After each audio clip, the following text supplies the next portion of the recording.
नमस्कार, आप देख रहे हैं इंडिया वॉइस और मैं हूं आपके साथ पुष्पेंद्र चौधरी। राजस्थान समाचार में आपका स्वागत है। बुलेटिन की शुरुआत करेंगे खबर बारां से है, जहां बांसखेड़ा गोगल गांव मूलभूत सुविधाओं की कमी से जूझ रहा है। ऊपर से यहां शमशान घाट की हालत भी बेहद खराब है। आपको बता दें कि यहां शमशान घाट तक पहुंचना किसी संघर्ष से कम नहीं है। वहीं यहाँ ना तो शेड है और ना ही बैठने की व्यवस्था। मामला तब सामने आया जब वीडियो सोशल मीडिया पर तेजी से वायरल होने लगा, जिसमें ग्रामीण शवदाह के लिए खेतों के रास्ते कीचड़ भरी राह से गुजर रहे हैं। गांव में शमशान घाट तक जाने के लिए सड़क तो छोड़ो, रास्ता तक नहीं है। खेतों के रास्ते से कीचड़ में होकर शव यात्रा को लेकर जाने के लिए लोग मजबूर हैं। वहीं कई बार स्थानीय नेताओं से रास्ता खुलवाने का अनुरोध भी किया गया, लेकिन कुछ असर नहीं हुआ। यहाँ ना तो शमशान घाट के लिए रास्ता है और ना ही शवदाह के लिए टीन शेड की व्यवस्था है। इससे बारिश के दौरान दाह संस्कार करने में परेशानी का सामना भी करना पड़ता है। वहीं ग्रामीणों ने शवदाह के लिए प्लेटफॉर्म और टीन शेड की मांग की है।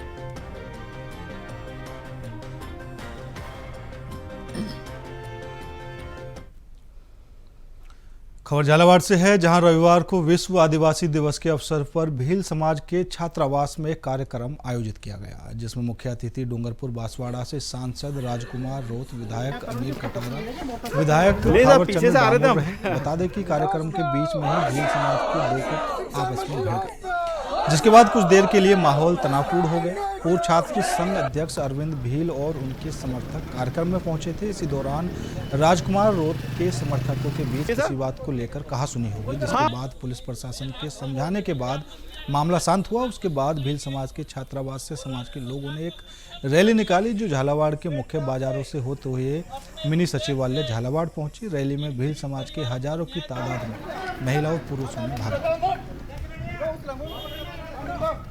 शिक्षा के मंदिर में अपना भविष्य निर्माण करने के लिए गए थे, लेकिन उनको मौत मिली वहाँ। इतना दर्दनाक जो हादसा हुआ था, पूरे देश के अंदर एक वक्त है कि शोक व्यक्त किया गया, लेकिन उनको जो वाजिब न्याय मिलना चाहिए था वो नहीं मिला। तो जो शुरुआत से लगा के आज तक की हमारी जो डिमांड है कि पूरे देश के अंदर कहीं भी इस तरह से त्रासदी होती है, इस तरह की घटना होती है, तो सरकार 1-1 करोड़ रुपया दे रही है, परिजन को सरकारी नौकरी दे रही है और जो भी जिम्मेदार अधिकारी है उन पे कार्रवाई भी कर रही है।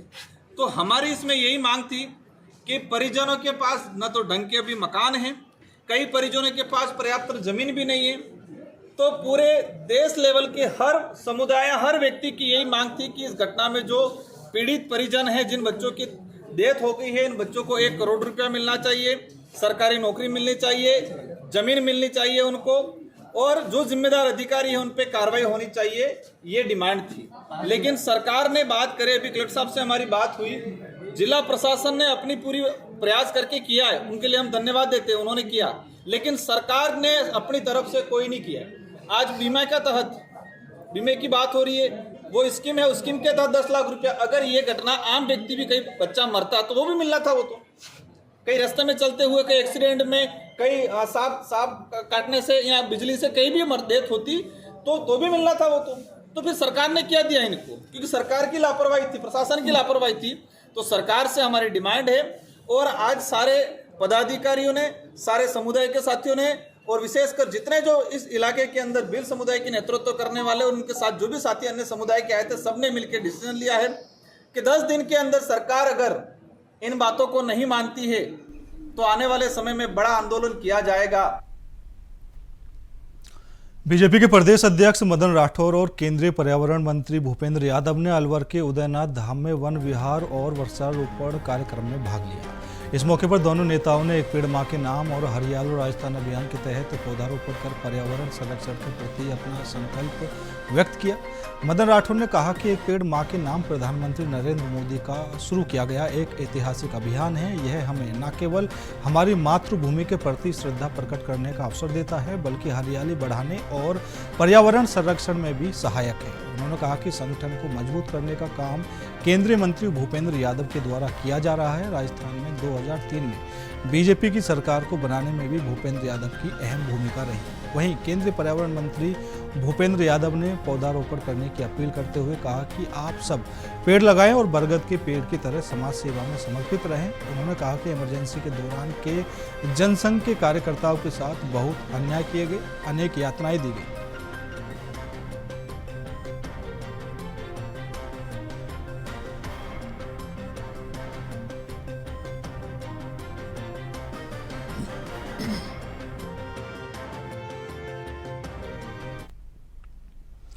खबर चाकसू से है, जहां गड़गोरी मैदान के पास एक नाले में नवजात शिशु का भ्रण मिलने से इलाके में सनसनी फैल गई। इस घटना की सूचना मिलते ही लोगों की भीड़ मौके पर इकट्ठा हो गई। इस मामले की गंभीरता को देखते हुए पुलिस और प्रशासन को तत्काल सूचना दी गई, जिसके बाद टीम मौके पर पहुंचकर जांच में जुट गई। यह घटना न केवल कानून व्यवस्था बल्कि समाज की संवेदनाओं पर भी सवाल खड़े कर रही है। फिलहाल पुलिस द्वारा आसपास के क्षेत्र में पूछताछ की जा रही है और नाले में भ्रूण को कब्जे में लेकर आगे की जांच की जा रही है। अभी आधा घंटे पहले सूचना मिली कि एक नाले में बहता हुआ भ्रूण मिला है, जिस पर मौके पे आके देखा तो ये करीब 3-4 महीने पुराना मानव भ्रूण सा लग रहा है, जो बहते हुए पानी में नाले में आए, जिसकी मौके पे निरीक्षण करके डॉक्टरों से जांच कराकर इसकी कार्रवाई की। ये अभी विकसित नहीं है, इसलिए ये कहना संभव नहीं है कि ले ले।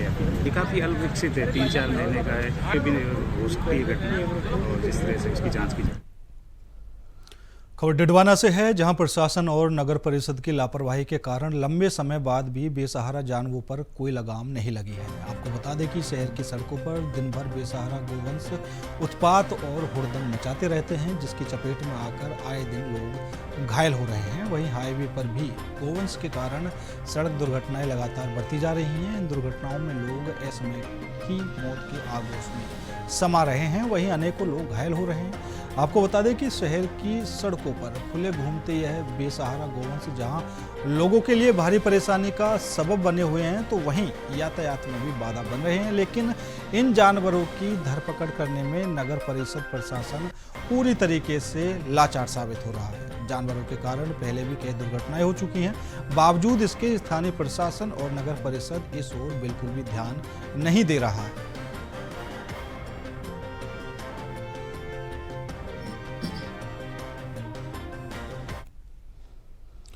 खबर आसीन से है, जहां सवाई भोज देवनारायण मंदिर में रविवार सुबह श्री श्री 1008 महंत सुरेश दास महाराज की मौजूदगी में गोपालेश्वर महादेव मंदिर कावड़ यात्रा का शुभारंभ जलधारा का विधि विधान मंत्रोच्चार के साथ पूजा अर्चना करके किया गया। इस दौरान सैकड़ों की संख्या में युवाओं, युवतियां, महिलाओं अपने परिधानों में सज धज कर हाथ में कावड़ लिए हुए सवाई भोज मंदिर से शुरू हुए, जो PWD चौराहा आसिंद बस स्टैंड होते हुए गोपालेश्वर महादेव मंदिर पहुंचे। इस दौरान कस्बे वासियों ने जगह जगह कावड़ यात्रा पर पुष्प वर्षा की।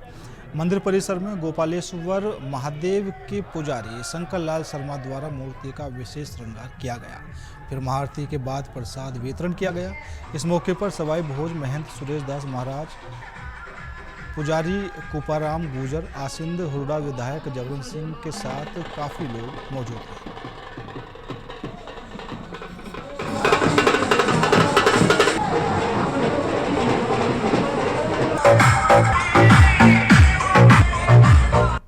गोपालेश्वर महादेव मंदिर पर आज श्रावण के अंतिम सोमवार को श्रद्धालुओं का सैलाब उमड़ा है। साथ ही सवाई भोज अंतर्राष्ट्रीय तीर्थ स्थल प्रेम सागर तालाब से गोपालेश्वर महादेव मंदिर तक विशाल कावड़ यात्रा निकाली जा रही है। इस विशाल कावड़ यात्रा में अंतर्राष्ट्रीय तीर्थ स्थल सवाई भोज महंत सुरेश दास महाराज, विधायक जब्बर सिंह सांकला, नगरपालिका अध्यक्ष देवीलाल साहू एवं सहित कई गणमान्य नागरिक इस कावड़ यात्रा में सम्मिलित हो रहे हैं। ये कावड़ यात्रा प्रेम सागर तालाब से जल भरकर गोपालेश्वर महादेव मंदिर में इस जल से शिवलिंग का जलाभिषेक किया जाएगा। इंडिया वॉइस संवाददाता परमवीर सिंह, आसिंद। खबर बयाना के मदनपुर गांव से है, जहां सरकारी प्राइमरी स्कूल के कमरे की छत अचानक टूटकर गिर गई। आपको बता दें कि छत गिरने के धमाके की आवाज़ सुनकर ग्रामीण भी मौके पर पहुंचे, जहां इस दौरान युवा कार्यकर्ता प्रदीप सिंह और कन्हैया सिंह ने बताया कि यह स्कूल भवन काफ़ी जर्जर अवस्था में है। इस स्कूल को कुछ वर्षों पहले हाई स्कूल में मर्ज कर दिया गया था, जिससे स्कूल के बच्चे हाई स्कूल में पढ़ने जाते हैं। फिलहाल इस स्कूल भवन में आंगनबाड़ी केंद्र संचालित है, वह भी जर्जर हालत में बताया जाता है। वहीं ग्रामीणों ने बताया कि आज रविवार की छुट्टी थी, वरना कोई भी बड़ा हादसा हो सकता था। ग्रामीणों ने बताया कि इस स्कूल की विभागीय उच्च अधिकारियों को भी अवगत कराया गया है, लेकिन कोई ध्यान नहीं दिया जा सका है।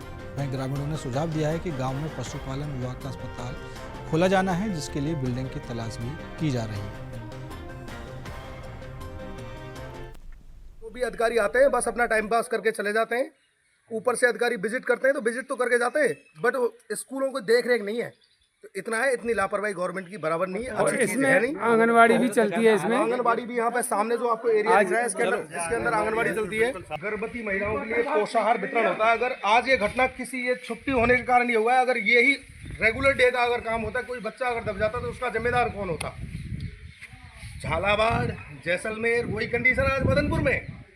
भरतपुर की तहसील बयाना उपखंड के अंदर में ग्राम पंचायत धादरेन का हिस्सा है एक छोटा मदनपुर, उस गांव के अंदर ये घटना हुई है। तो ऐसी घटना घिनौनी है, गवर्नमेंट ने इनको कृपया ध्यान दें। खबर प्रतापगढ़ से है, जहां पुलिस अधीक्षक बी आदित्य के निर्देश में अपराधियों के खिलाफ बड़ी कार्रवाई की गई है। आपको बता दें कि कई मामलों में वांछित अपराधियों के खिलाफ दबिश दी गई। इस कार्रवाई के लिए 55 टीमें गठित की गई हैं, जिसमें 260 अधिकारी और पुलिस के जवान शामिल थे। इस दौरान 163 आरोपियों को गिरफ्तार किया गया है। इस दौरान उन्होंने बताया कि यह कार्रवाई आगे भी जारी रहेगी।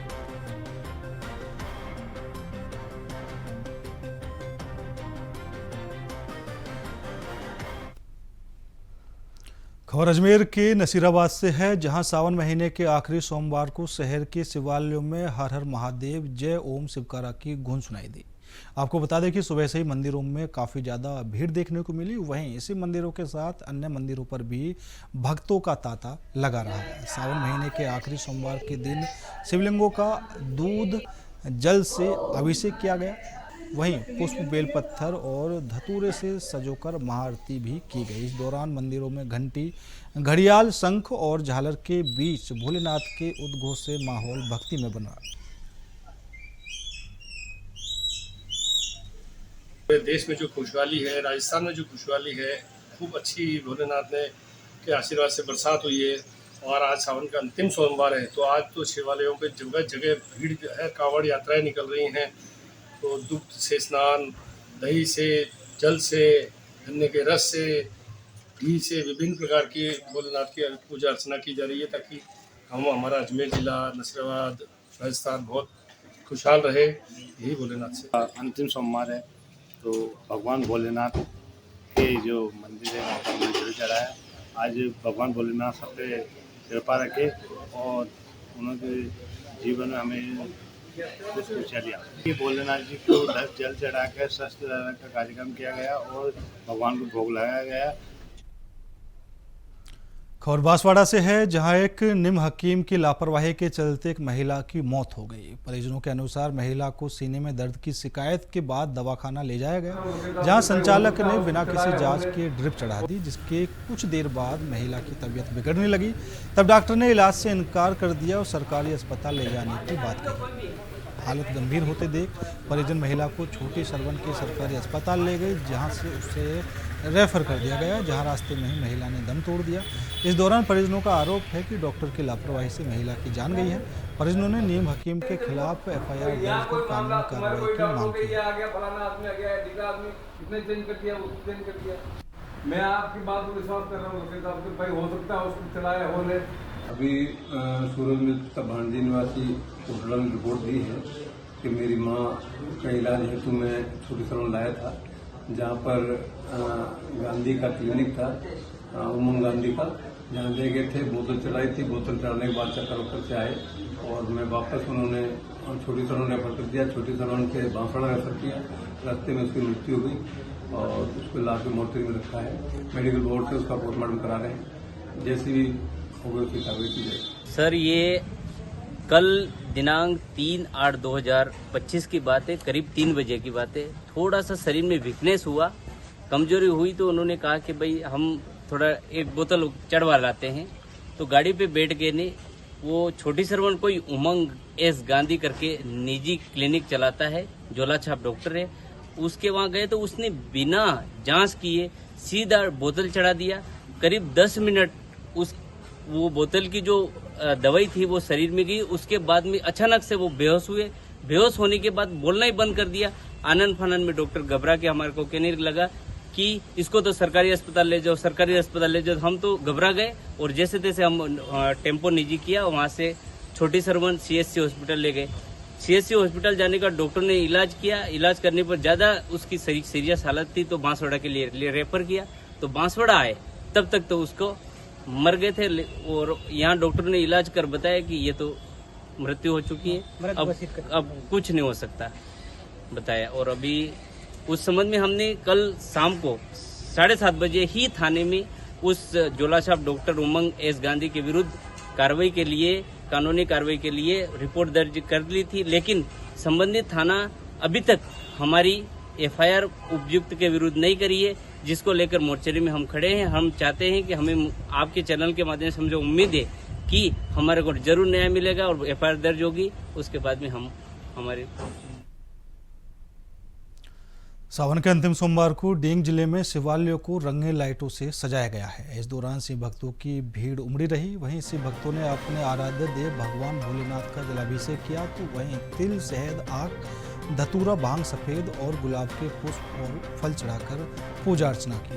इस दौरान जिले में आदबदरी धाम स्थित नीलकंठेश्वर महादेव, पसोपा में स्थित पशुपतिनाथ महादेव, कई दर्जनों मंदिरों में भक्तों ने पूजा अर्चना की। तो वहीं कांवड़ियों ने हरिद्वार से गंगाजल लाकर भगवान का जलाभिषेक किया। वहीं शहरी और ग्रामीण क्षेत्रों में भी अंतिम सोमवार को शिव मंदिरों में उत्साह का दृश्य देखने को मिला, जहां कवारी कन्याओं ने भी अच्छे और सुयोग्य वर की कामना के लिए भगवान भोलेनाथ की पूजा की।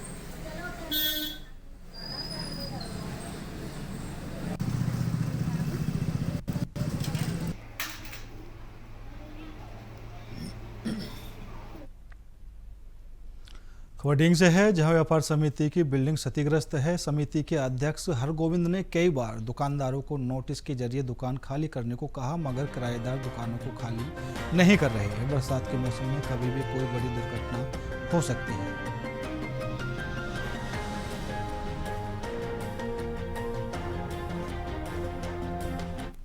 व्यापार मंडल की बिल्डिंग है और 1960 में ही जगह नगर पालिका ने अलॉट करी और लगभग 65-67 में बनकर तैयार हुई। और यहाँ एक प्याऊ चले और 8 नीचे दुकान और ऊपर वो हॉल है, 2 मंजिल बिल्डिंग है। अभी कुछ बिल्डिंग को हिस्सा गिर पड़े हो या को हम यह बिल्डिंग सही करावे के ऊपर के मरम्मत करावे की सोचें। दुकानदारों को नोटिस भी दे रखे हैं, कोर्ट में भी केस कर दिया है खाली कर दो, ये खाली नहीं करते हैं। और बिल्डिंग गिरास हुए, कल को कोई बिल्डिंग गिर जाए, हादसा हो जाए तो हमारी कोई जिम्मेदारी नहीं होगी, प्रशासन देखे और इसको भले ही गिरा दे। ये दुकानदार खाली क्यों नहीं कर रहे? खाली ये करते ही नहीं है, ये इनका अपना इंटरेस्ट है, ये खाली नहीं करते। नहीं, क्या बोलते हैं? कुछ नहीं, वो कोर्ट में पहुंच गए, कोर्ट में केस में जो कह रहे कुछ नहीं है, जाते नहीं है, तारीख पर पहुंचते नहीं है, कुछ होता ही नहीं है। कोर्ट तारीख पर तारीख चल रही है, 2-3 साल मुकदमा रहेंगे करे। राजस्थान के वन मंत्री संजय शर्मा के 2 दिवसीय राजमंद दौरे पर हैं। वहीं इस दौरान ब्रह्म शक्ति संगठन के प्रतिनिधियों और समाजसेवी भामाशाह देवीलाल पालीवाल ने उनका स्वागत किया। इस मौके पर ब्रह्म शक्ति के योगेश पुरोहित और भामाशाह ने उन्हें छाया चित्र भेंट कर उनका अभिनंदन किया। साथ ही प्रभु द्वारिकाधीश जी का पावन प्रसाद भी उन्हें अर्पित किया गया। इसके साथ ही कार्यक्रम के दौरान कुंभलगढ़ विधायक का भी स्वागत किया गया। ब्रह्म शक्ति संगठन के कई कार्यकर्ता इस दौरान उपस्थित रहे।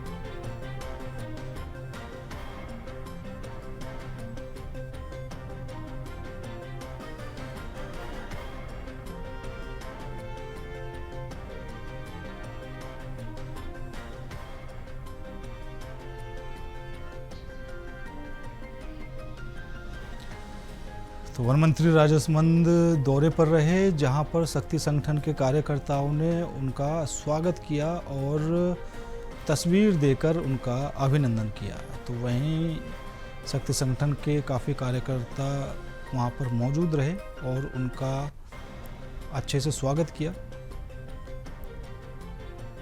वहीं वन मंत्री संजय शर्मा का भव्य स्वागत किया गया। खबर 12 से है, जहां छिपा बड़ौद क्षेत्र में चोरों ने एक व्यक्ति को मौत के घाट उतार दिया। एक मकान के अंदर बदमाश चोरी करने घुसे तो उन्होंने मकान मालिक की निर्मम तरीके से हत्या कर दी। प्लास्टिक से मुंह बांधकर मकान मालिक को मौत के घाट उतार दिया। घटना का पता चलने पर पूरे गांव में हड़कंप मच गया। पुलिस फिलहाल पूरे मामले की जांच कर रही है। बदमाशों की तलाश भी जारी है। चोरों द्वारा घर के भीतर गड्ढा भी किया गया, जिस पर आशंका जताई जा रही कि मृतक द्वारा यहां जेवरात या रुपया छुपाया हुआ था, जिन्हें चोर खोज कर रहे थे। फिलहाल पूरे मामले की पुलिस जांच कर रही है।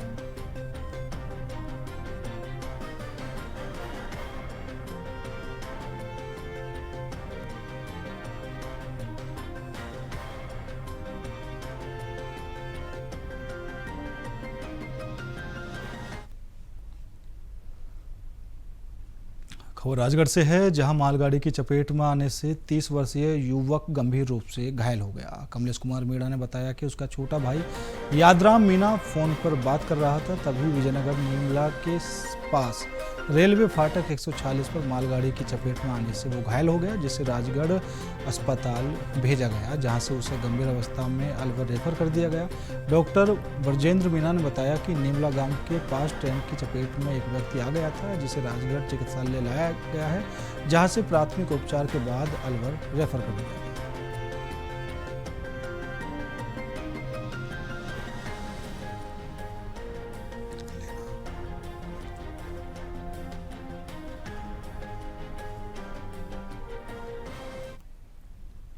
फिलहाल आपको सीधे ले चलते हैं मेरठ, जहां पर उत्तर प्रदेश के मुख्यमंत्री योगी आदित्यनाथ क्या कुछ कह रहे हैं, सुनिए। हर हर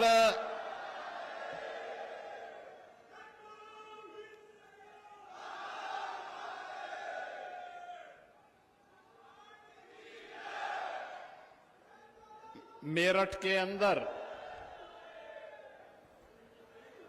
इंटीग्रेटेड न्यू टाउनशिप के आज के शुभारंभ कार्यक्रम में मंच पर उपस्थित इस क्षेत्र के लोकप्रिय विधायक और उत्तर प्रदेश सरकार में मंत्रिमंडल के मेरे सहयोगी श्री सोमेंद्र तोमर जी, उत्तर प्रदेश सरकार में पीडब्ल्यूडी के राज्य मंत्री कुंवर ब्रजेश सिंह जी, लोकप्रिय सांसद श्री अरुण गोविल जी, राज्यसभा के माननीय सांसद डॉक्टर लक्ष्मीकांत वाजपेयी जी, माननीय सांसद श्री राजकुमार सांगवान जी, आज के इस कार्यक्रम में उपस्थित जिला पंचायत अध्यक्ष श्री गौरव चौधरी जी, महापौर हरिकांत अहलुवालिया जी, भारतीय जनता पार्टी के क्षेत्रीय अध्यक्ष श्री सत्येंद्र सिसोदिया जी, विधान परिषद के सदस्य श्री अश्वनी त्यागी जी, श्री चंद शर्मा जी, धर्मेंद्र भारद्वाज जी, माननीय विधायक अमित अग्रवाल जी, माननीय विधायक गुलाम मोहम्मद जी, जिला अध्यक्ष शिव कुमार राणा जी, महानगर अध्यक्ष विवेक रस्तोगी जी, आज के इस कार्यक्रम में उपस्थित इस क्षेत्र के सभी सम्मानित नागरिकों, बहनों और भाइयों, आज सावन मास का अंतिम सोमवार है। बाबा ओगढ़नाथ के श्री चरणों में नमन करते हुए इस न्यू इंटीग्रेटेड टाउनशिप स्कीम के लिए मैं आप सबको हृदय से बधाई देता हूं। बहनों और भाइयों, प्रदेश के अंदर आदरणीय प्रधानमंत्री जी के विजन के अनुरूप इंटीग्रेटेड टाउनशिप स्कीम को आगे बढ़ाने के क्रम में एनसीआर की ये दूसरी ऐसी परियोजना है जिसे आज यहां पर शुरू किया जा रहा है। याद रखना, जब भारतीय देश के यशस्वी प्रधानमंत्री जी ने देश की अर्थव्यवस्था को $5 ट्रिलियन की इकोनॉमी बनाने का लक्ष्य निर्धारित किया था, तो उस समय उत्तर प्रदेश को हम लोगों ने $1 ट्रिलियन की इकोनॉमी बनाने का एक लक्ष्य रखा।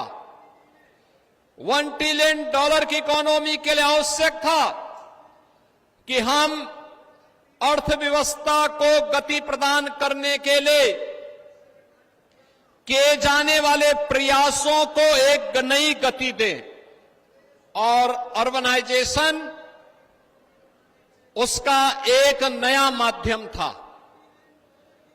ये नया माध्यम को आगे बढ़ाने के लिए ही हमारी सरकार ने प्रदेश के सभी म्युनिसिपल कॉरपोरेशन, जितने भी अर्बन बॉडीज थी, डेवलपमेंट अथॉरिटीज थी, इंडस्ट्रियल अथॉरिटी थी, इन सबको इस बात के लिए धनराशि उपलब्ध करवाई कि वे अपने अपने यहां एक नई टाउनशिप स्कीम को लागू आगे करें। न्यू टाउनशिप स्कीम के अंतर्गत आज यहां पर हम लोगों के द्वारा इस बड़ी स्कीम को लॉन्च किया जा रहा है, जो 700 एकड़ से अधिक भूभाग में, 750 एकड़ के अधिक भूभाग में यहां पर विकसित की जा रही है। और याद रखना, ये इंटीग्रेटेड टाउनशिप की स्कीम है। इसमें आवासीय भी होंगे, इसमें औद्योगिक भी होगा, इसमें कॉमर्शियल भी होगा। एक नया मेरठ आपको यहां पर देखने को मिलेगा। सही, सस्ता और टिकाऊ मकान की सुविधा इस टाउनशिप स्कीम के माध्यम से एनसीआर के नागरिकों को यहां मेरठ के अंदर प्राप्त होगा। आपने लोकेशन देखा होगा, रैपिड रेल से सटी हुई ये जमीन। आज मेरठ, याद करिए, ये वही मेरठ था जिसकी पहचान कभी सोतीगंज के चोरी के बाजार से होती थी। ये वही मेरठ है, लेकिन आज सोतीगंज अपने आकाओं के साथ ही सोता हुआ चला गया। आज सोतीगंज समाप्त, अब मेरठ की पहचान हो रही है 12 लेन के एक्सप्रेस हाईवे के साथ। आज मेरठ की पहचान हो रही है रैपिड रेल के साथ। देश की पहली रैपिड रेल है, और रैपिड रेल को हम मेट्रो के साथ भी मेरठ के अंदर जोड़ने जा रहे हैं। प्रदेश की पहली स्पोर्ट्स यूनिवर्सिटी मेजर ध्यानचंद के नाम पर इसी मेरठ में स्थापित हो रही है। अब सोतीगंज बीते दिनों की बात हुई, अब तो मेरठ की पहचान बन रही है 1 डिस्ट्रिक्ट 1 प्रोडक्ट में स्पोर्ट्स आइटम के लिए। देश और दुनिया के अंदर कोई भी खिलाड़ी जब खेलता है तो स्पोर्ट्स का जो भी आइटम उसके पास होगा, वह कहीं ना कहीं से मेरठ से जरूर बनी होगी, मेरठ का उसके साथ जुड़ाव जरूर होगा। यह मेरठ की नई पहचान बन रही है, और मेरठ की इसी पहचान को आगे बढ़ाने के लिए मेरठ से प्रयागराज के बीच देश का सबसे बड़ा एक्सप्रेसवे का निर्माण वर्तमान में चल रहा है। आज मेरठ के अंदर यह भी साकार हो रहा है। लोग कहते थे क्या एक्सप्रेसवे बन जाएगा? हम तो इस साल के अंत में एक्सप्रेसवे का लोकार्पण भी करवाने जा रहे हैं। यहां से लखनऊ की दूरी मात्र 6 घंटे के अंदर आप पूरे करेंगे, और एक्सप्रेसवे को मेरठ से हरिद्वार तक पहुंचाने की कार्रवाई को भी हम लोग सर्वे कार्य हमने प्रारंभ कर दिया है। बहनों और भाइयों, मेरठ को आज एक नई पहचान दिलाई जा रही है। मेरठ के अंदर हम लोगों ने इनर रिंग रोड के निर्माण के कार्यक्रम को भी हम लोग आज अपनी स्वीकृति दे रहे हैं। इस कार्यक्रम के तत्काल बाद हम एक बैठक करने जा रहे हैं, बड़ी बैठक। इनर रिंग रोड मेरठ की बनेगी, जो मेरठ को नई पहचान दिलाएगी विकास की। यहां पर इंटीग्रेटेड टाउनशिप के साथ साथ ये टाउनशिप ही लगभग 2,500 करोड़ की है। यहां पर जिस पर इन्वेस्टमेंट होगा, लाखों लोगों को रोजगार मिलेगा, लाखों लोगों के लिए रोजगार की सुविधाएं उपलब्ध होंगी और साथ साथ यहां पर वे तमाम सुविधाएं, औद्योगिक इकाइयां अलग लगेंगी, कॉमर्शियल एक्टिविटीज अलग होंगी, लाखों लोगों के लिए आवासीय सुविधा एक ही स्थान पर एक जगह होगी। कहीं विद्यालय होंगे, कहीं टेक्निकल इंस्टीट्यूशंस होंगे, कहीं मेडिकल कॉलेजेस के लिए लैंड उपलब्ध करवाई जाएगी। इस विस्तृत भूभाग को इसी दिशा से हम लोगों ने लिया है। तो इंटीग्रेटेड टाउनशिप के साथ साथ जनता की सुविधा के लिए एक छत के नीचे मंडलीय कार्यालय आ जाए, मंडलायुक्त भी वहां बैठेंगे, मंडलीय स्तर के सभी अधिकारी एक छत के नीचे बैठ करके जनता की समस्या का समाधान करेंगे। आज उस कार्यालय के लिए भी हम लोग यहां कार्य करने जा रहे हैं और साथ साथ भोला की झाल पर पर्यटन सुविधाओं को आगे बढ़ाने के साथ ही यहां के मेरठ के सर्किट हाउस को भी नए सिरे से बनाने के कार्यक्रम को भी हम आगे बढ़ाने जा रहे हैं। बहनों और भाइयों, ये नया भारत है और नए भारत का नया उत्तर प्रदेश भी, जिसमें माफिया और अपराधी के लिए कोई जगह नहीं। जो उत्तर प्रदेश आज अपनी विरासत और विकास की यात्रा के लिए जाना जाता है, ये मेरठ है, क्रांति की धरा है।